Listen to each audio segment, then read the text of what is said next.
Honorable One, you have accumulated a substantial amount of honor points on your life path. You are a man most virtuous. Of course there were honor points. Did you think no one was paying attention to all of your honorable deeds, Honorable One? Oh, the modesty on this one. Another 10 honor points for you, sir. You are on the fast track to becoming one of the rarest, most revered of all police officers, an honor cop. Yes, your deeds have spoken for you, Honorable One, but to fully drape oneself in an eternal cloak of honor, a ritual must be completed. A rite of honor. Even among the honorable, only the most dignified are deemed worthy. But you, O Honorable One, have excelled in honor. Honor comes from deep within you, and to truly know oneself, to know one's honor, one must reach deep within oneself and touch one's honor.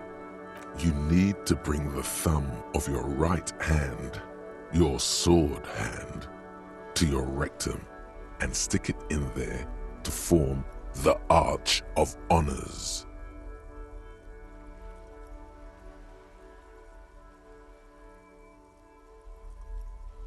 What are you doing?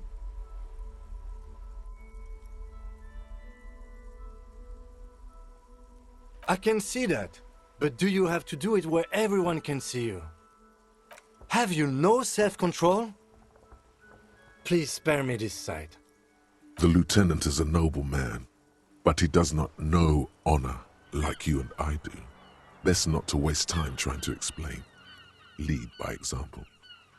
Congratulations, Honorable One. You have become a member of a noble faculty. A man kneels, an honor cop rises. Go forth and commit even more honorable deeds. And should your resolve ever waver, remember the right of honor. It will always cleanse a man's soul. It is an honor to serve with you, Honor Cop.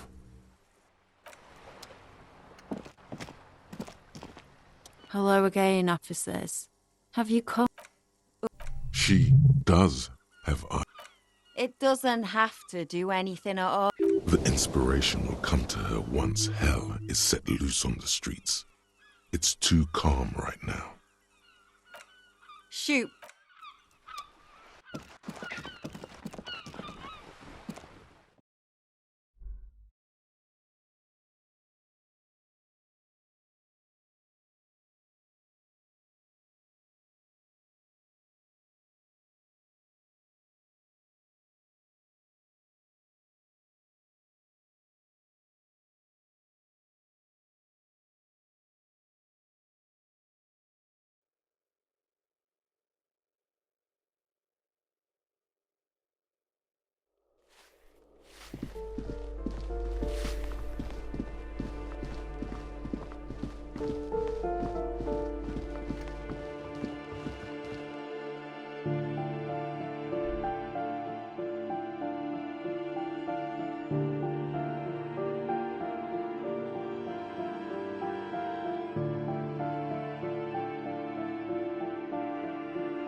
This door is made of metal and appears to be reinforced.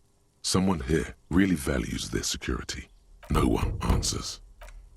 We should return in the evening, at 9 p.m. the earliest.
Just an ordinary.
An old monument stands in the middle of the traffic island, pointing toward the sea.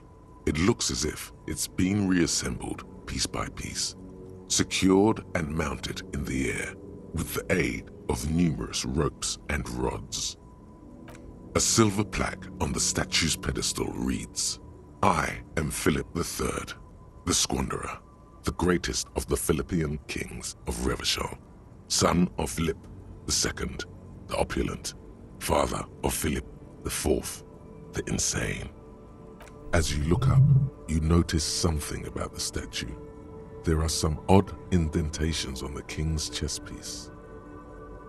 Something with great kinetic energy seems to have impacted the cuirass, around where the heart is. A bullet? Someone shot him in the heart. Interesting. Okay, I can't see it, but I take your word for it.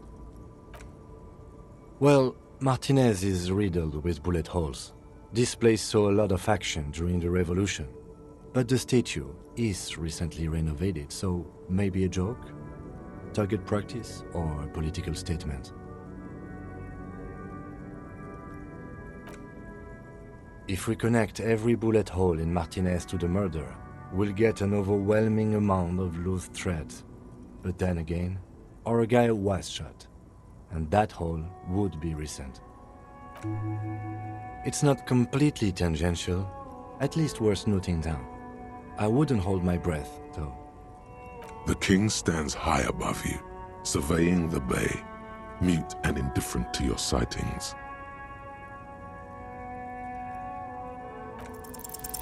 What did he do? You have no idea what you did a week ago. How would you know what this guy did many centuries ago?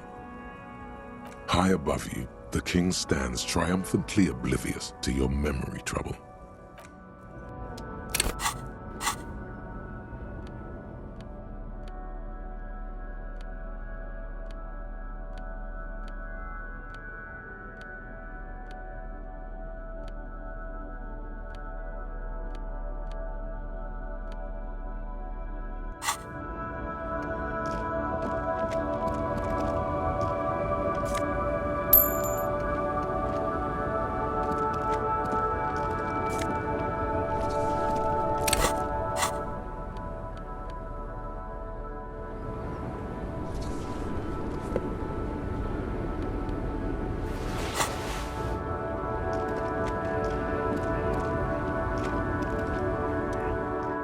The small, wrinkled woman does not greet you.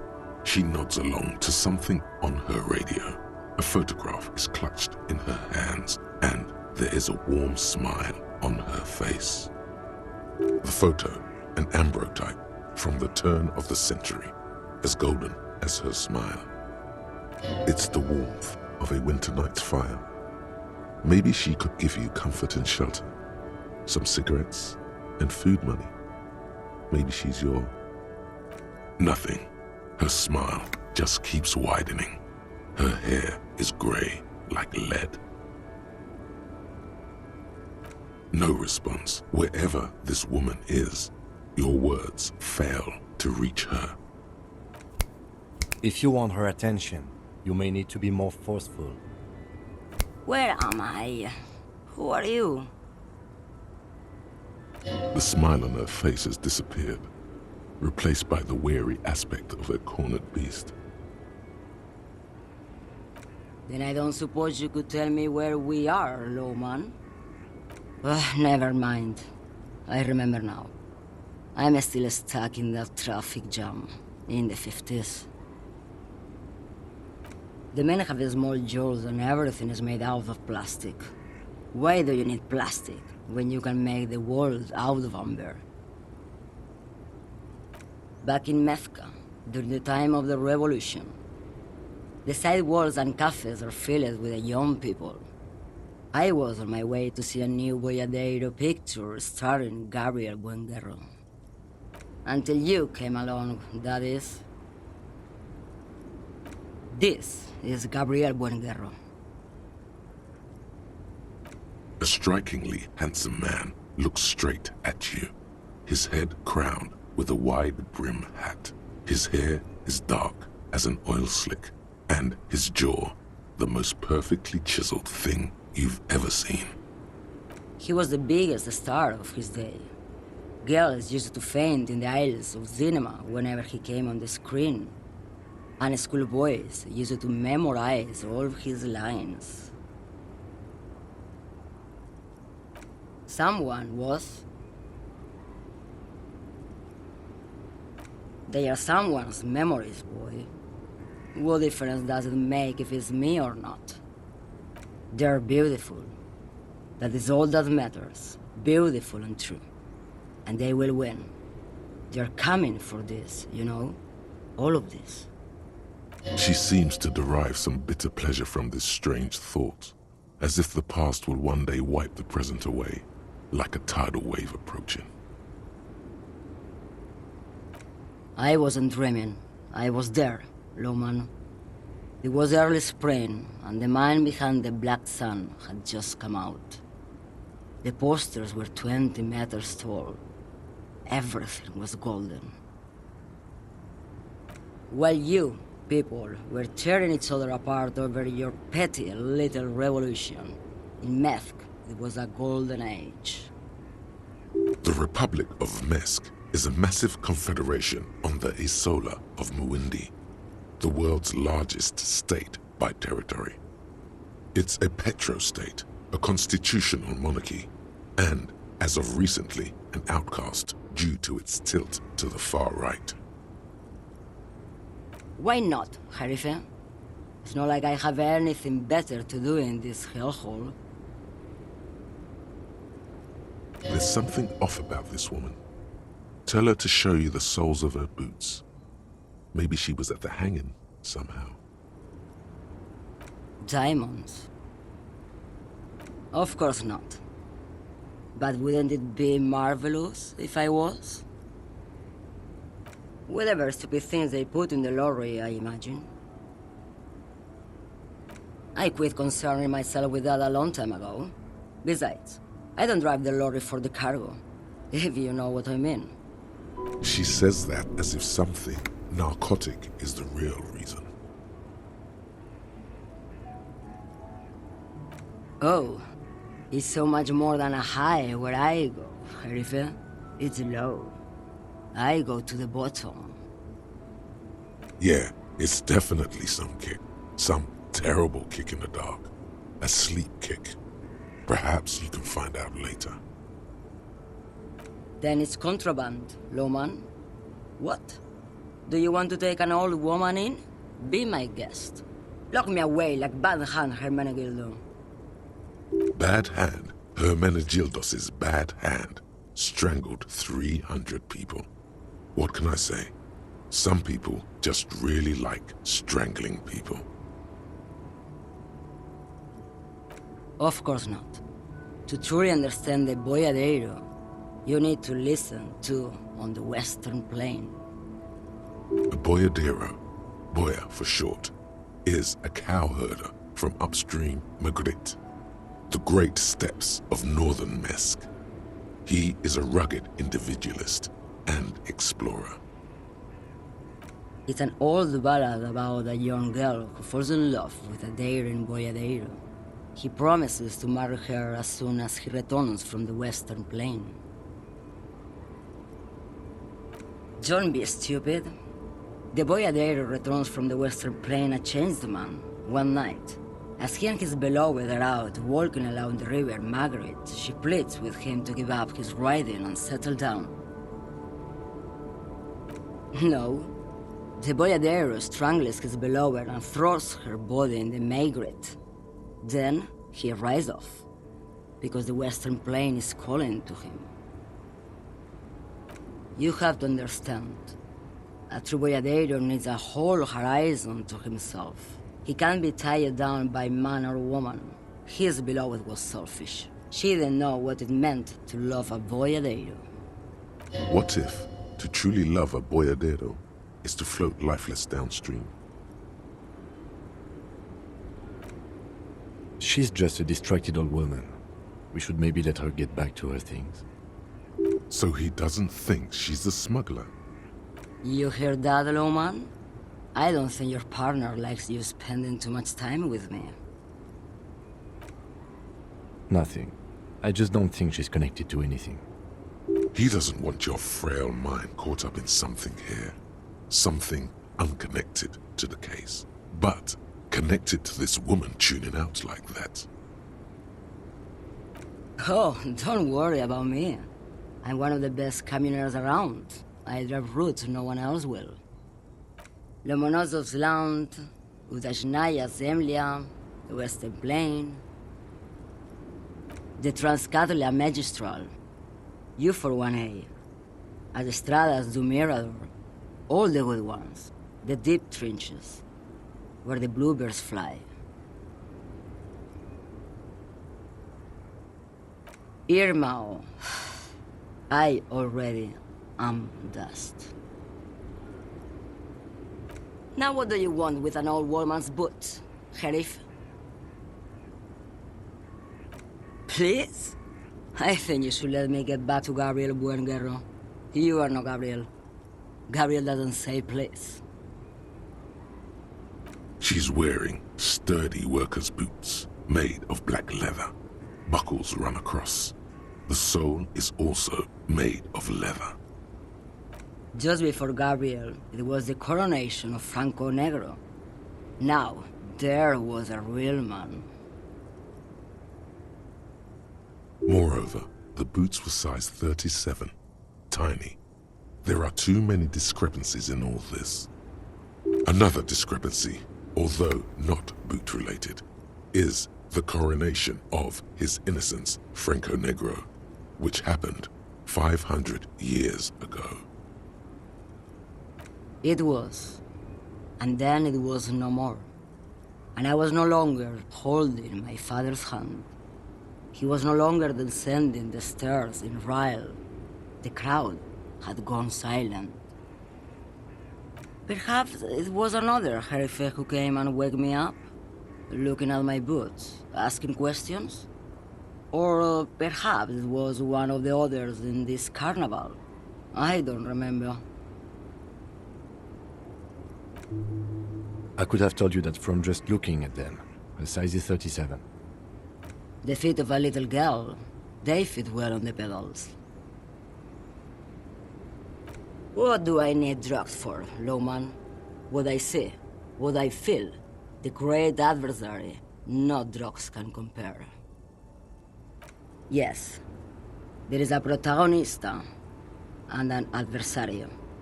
I am on the side of the adversary. There's no coming back from that hole. Those epithets are familiar somehow. The great adversary, the great unrest. I don't like the sound of any of that. Sounds like a horrible drug. The worst one of them all. If you don't know,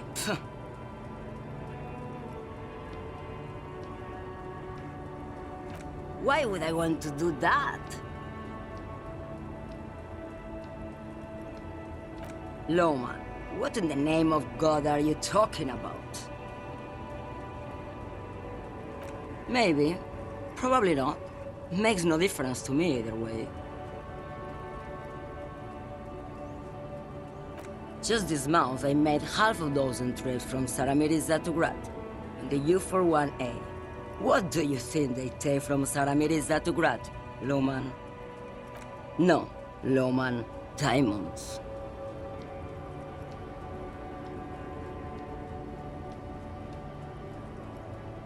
Easy. He's the skinny man who thinks he's a poet. Never trust a poet. Also, he's the only one I can see from here. That's correct. There is no visibility of any of the others. Where do you want me to go? This isn't so bad. I can listen to music, or the seagulls. Look at all the colors and the features of this world. It's a good palate cleanser, this jamboree. Or I can just relax and let my mind carry me back where it will, to the Great Plains. I think we're done here, no? Yes, go. Enough jamboree. I need to get back to Mesky.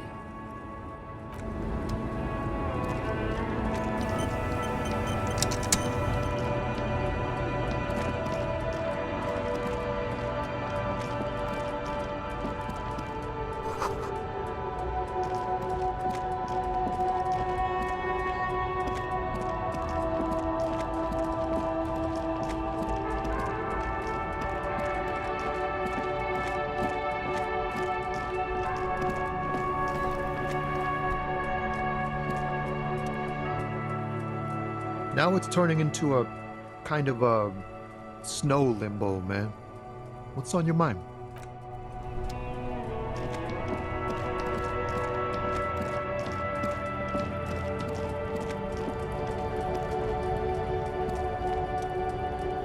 Welcome to Revachol.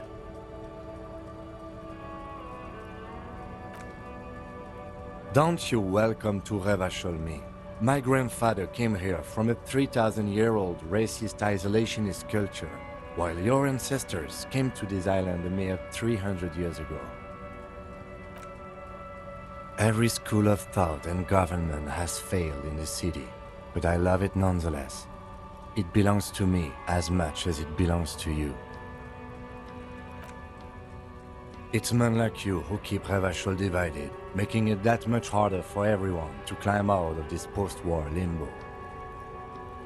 Oh, come on, man. I just said welcome to Revachol. It's a lorry driver thing. I know exactly what you meant. You think my kind doesn't belong here, that I should watch myself and behave. But you see, I'm an officer of the RCM. It's actually my job to make sure you behave. I would advise you to remember that. Silence.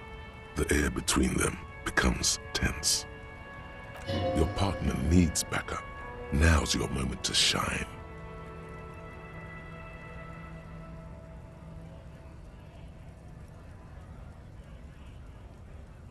You two make a cute couple. You know that?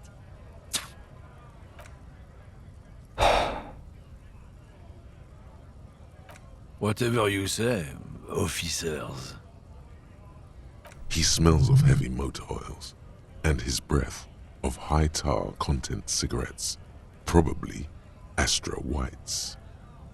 You could ask him to show you the soles of his boots. He definitely looks like someone capable of a lynching. Maybe he was present.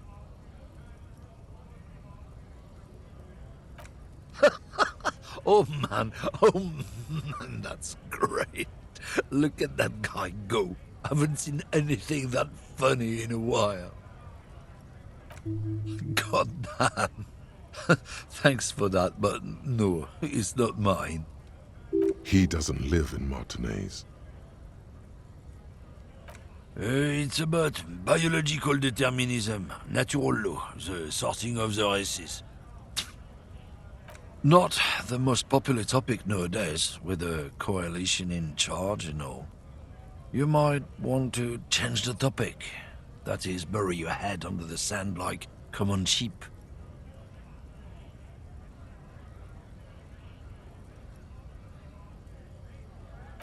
I'm not just racist. Look, I've read books. Huh?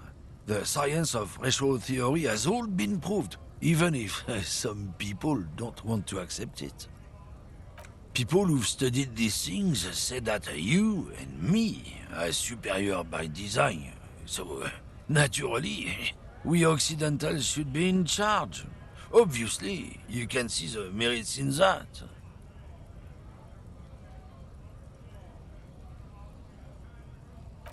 Open your eyes. Haven't you noticed something different lately?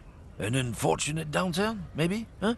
When members of the superior race cease to believe in their innate superiority, they stop competing for resources. The problem? The damn Kips are showing a real good game lately. Same with the mosquitoes. And the other introduced species too. They're on the precipice of cultural victory. Cultural victory? What is this then?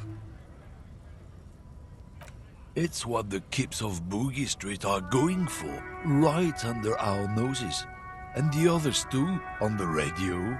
Heard any chansons lately? Heard any motetos or leader? No. Dominating culture is how they plan to win. They say so themselves. It's true. Also, you need to realize the dangers of mixing races. Who knows what might happen if people don't stay in their birthplace? You might end up with a new sub-race, with unknown characteristics, leading to extra competition. That's why you've got to control the offspring. Don't push your luck, Runt.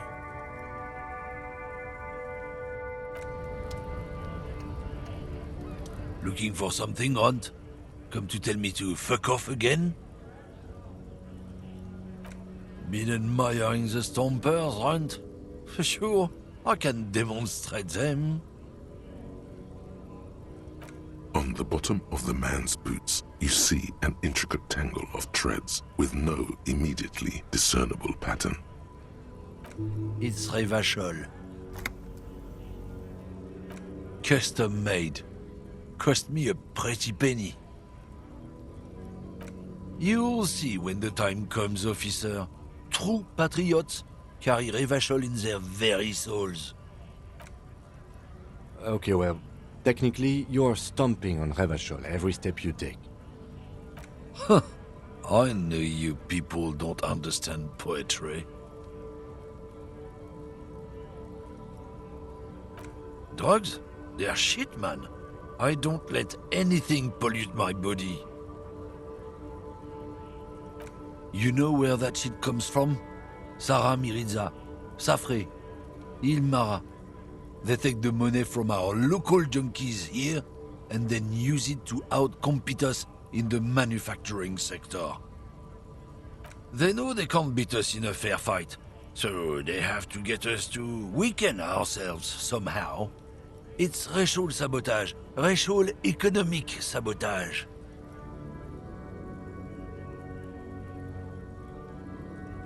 He eyes you warily, unsure how to respond. This goes on for about 2 seconds. Then, I don't know shit, and if I did, I wouldn't tell you. What do you think? I can't leave the lorry unguarded. Stuff's been getting looted lately. It's those little kips sneaking around at night. If they touch my stuff, the bosses will be on my ass like ass cancer. there was a bunch of spilled boxes in the back of a big lorry nearby. Yeah, I knew that guy. He was an honest driver who loved his country. We were having a good debate about genetics at the Wheeling in Rags when some kip boys smashed his lock and took damn near everything. Lost his fucking job over it. Since he left, I haven't had anyone to talk to. It's a fucking travesty, is what it is.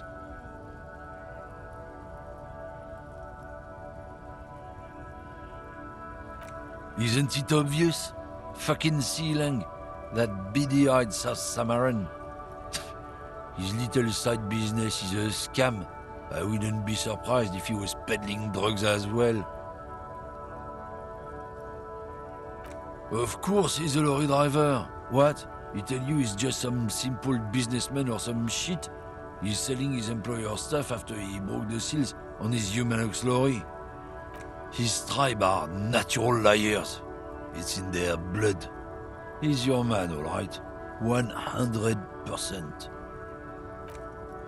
I wouldn't be so sure about it.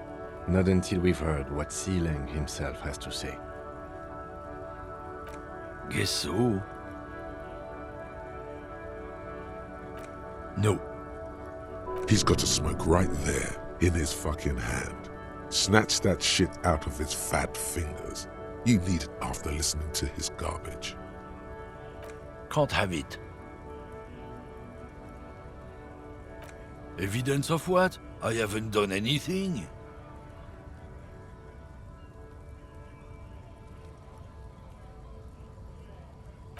I bet. Sorry I couldn't be of any help. Oh, not much anymore. I'm here to pick up some cargo, but the dock workers are on strike, so it's a sit and wait on your ass situation. The strike? Oh, they've been at it for a while. A month, 2 months maybe. But this here is just the last week or so. Apples. Yeah, apples. I take it you had other questions? He's given you the runaround. Let's be honest, you were bested.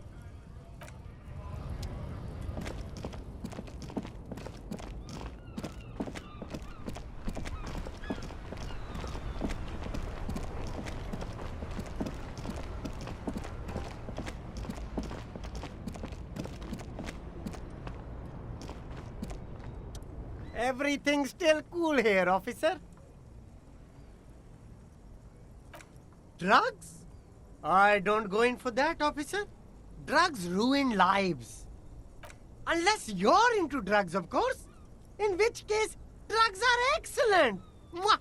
Tasty, tasty drugs. That's very cool. A lot of the coolest detectives do drugs. Sadly, I don't have any drugs on sale. Or at my home, or on my person. Sir, it appears to be true. No drugs in sight. Not in the box of sunglasses or under the speakers. That's cool. Especially after you already said you're into them. All the coolest detectives in the movies do drugs. And are very conflicted about it. Still, no drugs here. That's even cooler. You investigating that and all. But I am not a lorry driver. I'm just a street vendor. I don't know anything about that.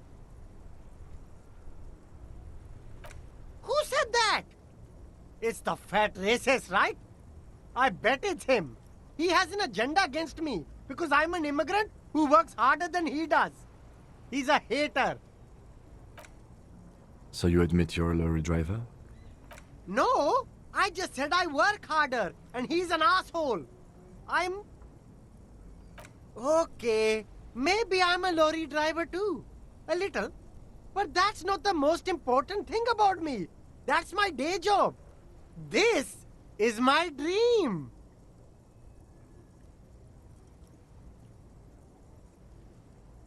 No!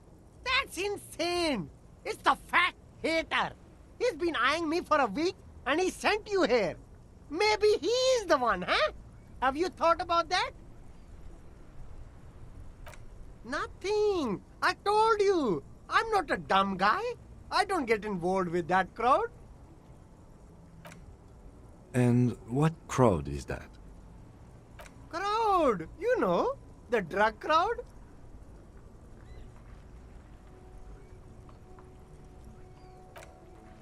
No use. He's not telling us. He's too afraid. We need to take him to my station and ask him there.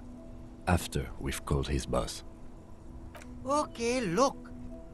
There's bad people doing bad things here. That's all I know. Please don't get me into this mess. I spent 15 years working my way up. Here we go. There's a tiny bit of truth on the table. Zoom in on it.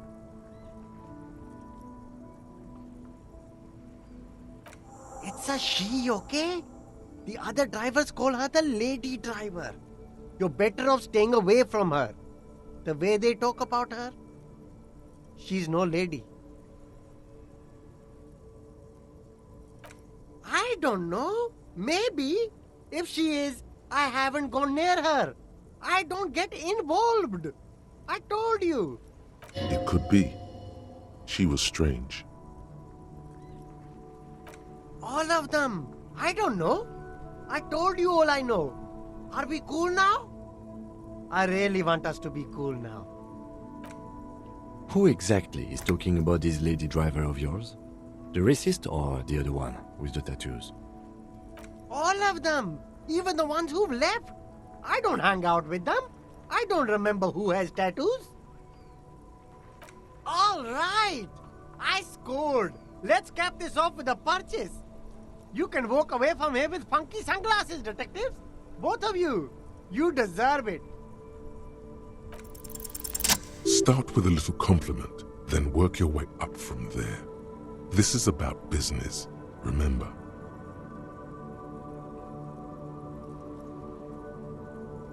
Oh, okay. But why, officer? After all this mess, the broken seals, lying to you, come on. An investment? What kind of investment?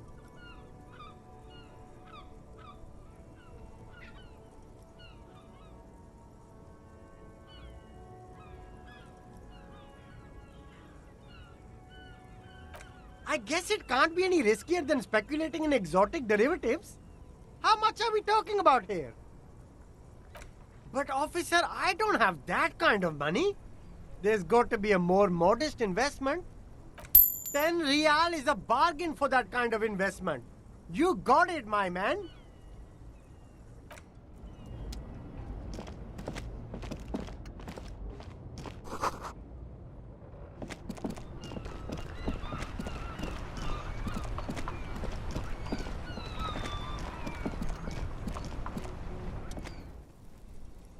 Make way for the master poet. I don't want to talk about that.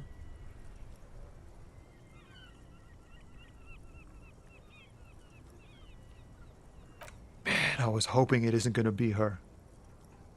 All I can say is, she isn't around here anymore. She isn't some evil drug trafficker. And I don't know where she is.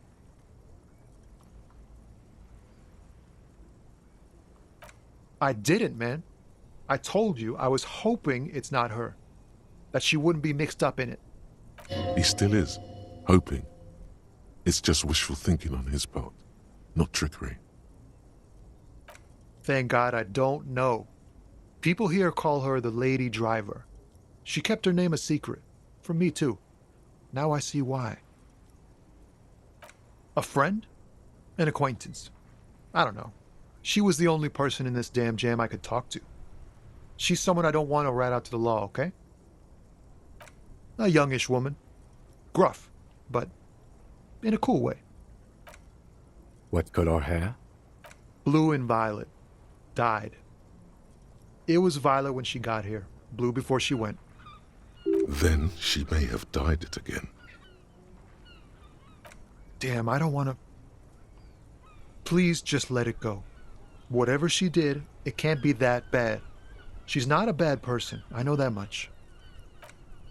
We can't just let it go. It's part of a police investigation. That's how it always is with you, isn't it? All part of the investigation. The girl's troubled. If you hunt her down, she may not survive it. I can't have that on my conscience. It won't come to that. We won't pursue her on this. This is information only. I don't believe you. She's got the darkness in her. That young person's darkness when you think it's all over. And you're looking for a way out. She shared this with you? Yes. Which is why I don't want to snitch on her.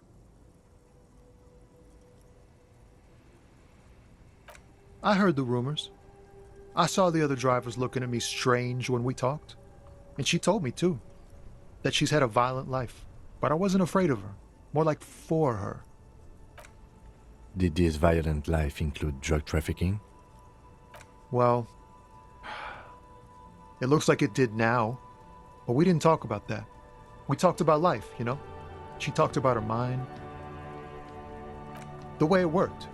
The trouble it was giving her. Fuck, man. Go grill someone else with these questions, okay? There are plenty of drivers here who couldn't stand her, or were afraid of her. They'd be more than happy to rat her out. He's right. There are other options. The raceman, for one. The grey-haired woman. Maybe she knows something. Push Tommy and it will break his heart and his spirit. Don't expect you to be pals. Now is not the time to focus on feelings. You need that info, son.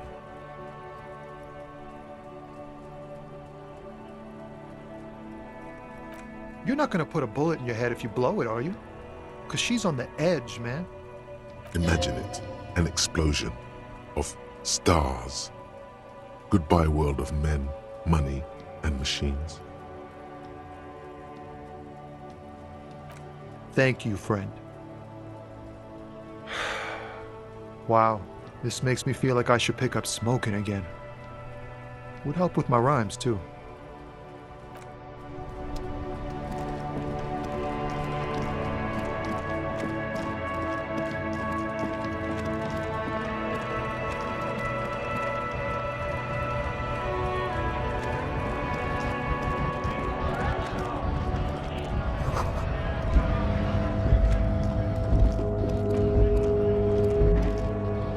Lorry stuck in the traffic jam.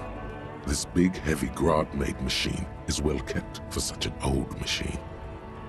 The windows are clear. They've been recently washed. You can see a lorryman's cabin with personal belongings, stickers, insignia.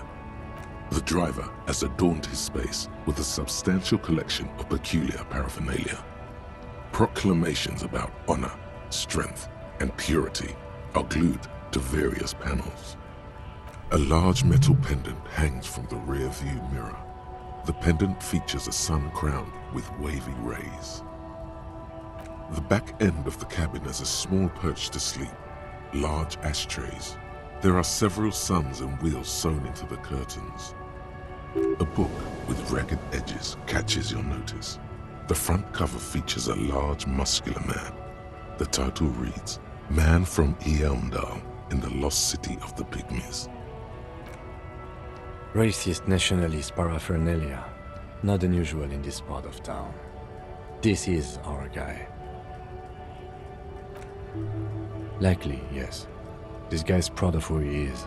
Drapes it all over his machine.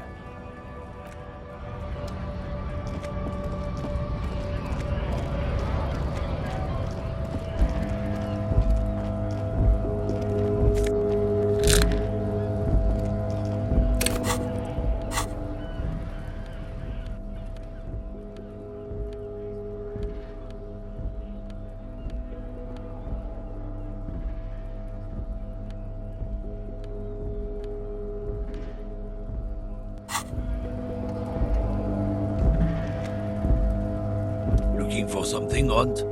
Come to tell me to fuck off again? I don't know what you're talking about. He did something. He stole his employer's goods and another lorryman's job. You should be thankful for the tip. He's been expecting this. He's really puffed himself up. Listen up, fuckwits. You don't scare me. You cops don't run Revachol West. You don't run Martinez. You don't run anything. No. He means La Puta Madre. A legendary, and not in a good way, crime boss from Jamrock. Controls what is probably the most powerful organized crime outfit in Revachol West. Looks like the lieutenant has a plan. Let him do this. Yeah, him. Then I presume you are familiar with his peonies. Yeah, they're his little bitches. He's got them all over the unions. Not just the unions. He has peonies everywhere. Some say he even has them in the RCM. Dirty fucking peonies who'd do anything for him. Multi-ethnic drug addicts. You're not peonies. You wouldn't be investigating a drug thing if you were.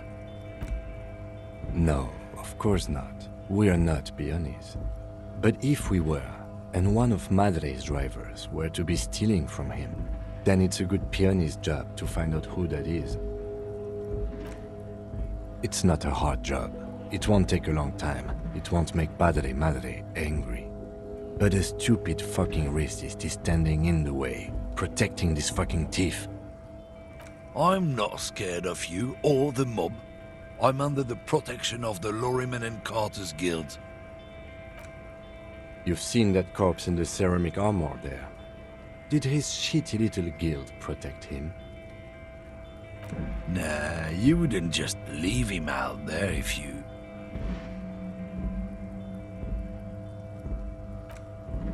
The lieutenant turns and gives you a barely perceptible nod. I've softened him up as best I could. Now it's on you to finish the job.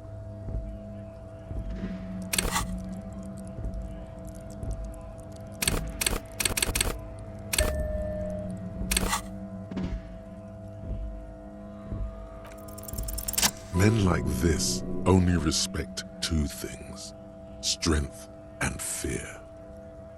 Time to turn up the volume.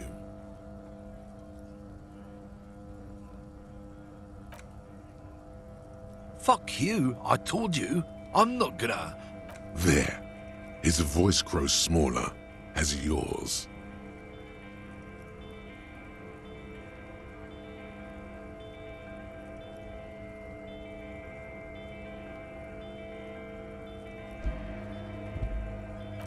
Look, fuck you, man. It's some lorry down there.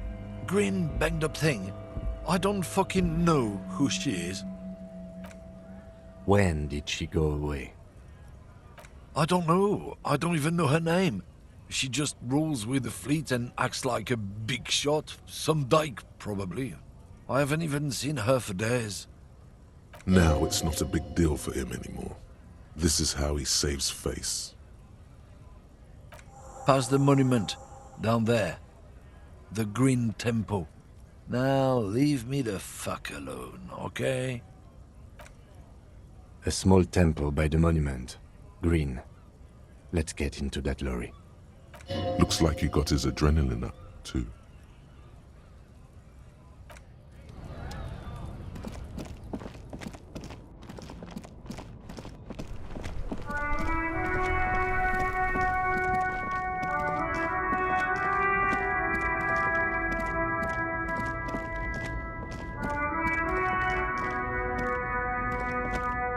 This green found, A to Z, Contemporaire, is parked in the shadow of the ruins looming overhead. It's seen better days. This must be the one he told us about, unless he was lying. The glass on the side windows is tinted and covered with dust. You can barely make out the shape of a seat and two steering levers. The door is locked. The handle looks shiny, like it's recently replaced. There's no pick in this lock. The owner has put special care into it. It's a recessed design. Use the pry bar to smash the window. Open it from the inside. This has been hard enough. No need to make it any harder.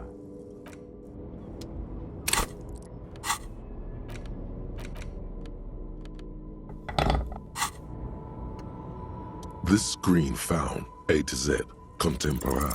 With a firm grip, you raise the pry bar, a glint of light catching on the tip. Call down the hammer of truth and justice. Release your secrets, lorry cabin. The window shatters, and droplets of glass fly everywhere, shattering over the lorry floor and pavement. Subtle. The smell of cigarettes and perfume welcomes you. The cabin inside is plastered with old movie posters. Actresses smile from the walls. There's a radio transmitter in the front and a toolbox tucked under the driver's seat. Some tools lie scattered near the pedals. These are movie posters featuring starlets from long-forgotten films from the 20s, the teens, even the 90s of the last century. One of them particularly catches your eye, a centerfold of an ingenue attached right above the back seat. There's definitely perfume in the air. It's spicy, with a hint of amberette, wafting through the bitter air of the cabin. The remnants of a sweet juniper-scented perfume, probably Grenade No. 5. The actress is draped in a sheathed dress, one of her shoulders bared. The faded remains of an autograph run across the poster. She's looking past the camera. Wait, doesn't she resemble someone you know?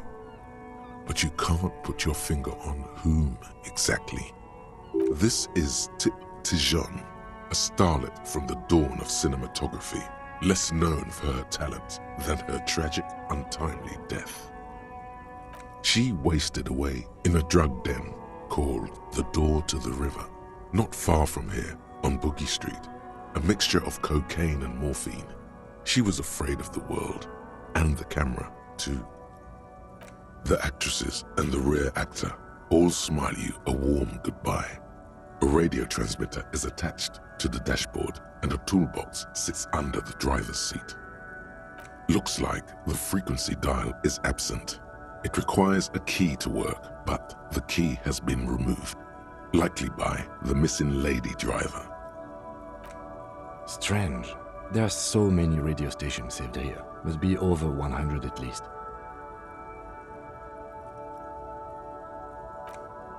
No, that's on 78.9. What? I happen to have committed the frequency to memory. I have no problem admitting that. For contacting an entire fleet of lorrymen, for example. This is all shortwave, UW and UKV. Looks like we are dealing with an impressive organizational tool. The nerve center of a huge operation, with quite a range too. A 20-kilometer radius at least, perhaps extended by an attachable antenna that's not here right now. Doesn't look like it. It's completely inoperable without a dial key. The smell of 1,000 cigarettes, some dead actresses, and a rusty old toolbox under the seat. You wedge yourself under the steering wheel to get a better look. Seems like the few tools lying around here, a hammer, a pair of pliers, a rusty wrench, have been casually thrown there by the disorganized driver. But one odd detail does catch your eye. A piece of sandpaper has been glued to the throttle. Sandpaper adds extra grip.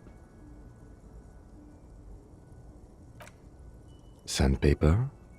A novel technique? Yes? Do the honors, he thinks. Connect it yourself. Which means that the missing lady driver was present at the lynching.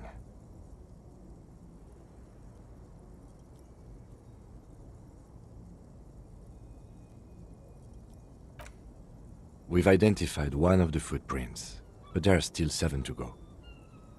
The movie stars are still smiling from the walls. There's a radio transmitter in the front and a pull-out toolbox tucked under the driver's seat. Some tools lie scattered near the pedals. A metallic drawer slides out from the seat. It's empty, except for a folded newspaper. It's an issue of Trafficking from last Wednesday. A piece of paper falls out from its pages. It looks like an article ripped out from a radio enthusiast magazine. Complex mathematical equations explain the basics of something called the Ulan frequency system. The Ulan frequency system? I've never heard of that before. I know of FM, AM, UKV, but... The pull-out toolbox slides back into its nest. The rest is as it was. Radio, posters, a trace of motor oil smell under all the cigarettes. You close the rusty old lorry door. Great. I think we got everything. A word, detective? Before we return to Joyce?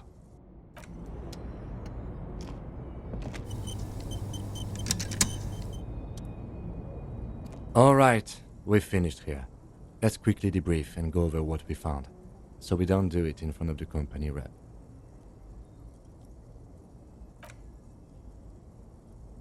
Honestly, I'm quite worried by what we've seen so far. The evidence seems to point to a rather extensive and well-organized operation. I'm especially intrigued by that radio transmitter, particularly the sheer number of stations it can connect. Looks like this alleged drug trade casts a wide net. This means it's well-funded. Technology like that, a major player must be financing it. I'm not sure what the Ulan frequencies are all about, but they may hold some significance. Perhaps it's a better way to connect between fleets while avoiding frequency bleed, or maybe it's used to tap into RCM networks. Listening in on your calls between you and your station, a worrying prospect. As elegant as they are, I don't think they are relevant to the drug trade. Don't be fooled. Desire always plays a role.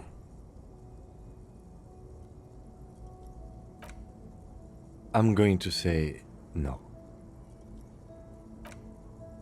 We didn't find anything conclusive linking them to the smuggling operation. But somehow, I doubt that Everard Clare would be oblivious to something like this happening right under his nose. My suggestion is, we use it against the Union in any way we can, to our own ends. It's a slippery hill, but we just might be able to pin them down, indirectly, down the road. We should return to the murder case, see what Joyce tells us about the lynching. When we are done for the day, I call my station and suggest our narcotics department look into it. There are more than enough grounds to start an official investigation, sometime later when we are done here. We do not want to get caught in that. The fact that one hasn't started already gives me pause, an investigation I mean. Especially if the Madrid grouping is involved, and I can't imagine they aren't. It's certainly worrisome. All the same, I don't like the idea of internal affairs descending on the matter. That won't help anyone either. Debrief over, after you.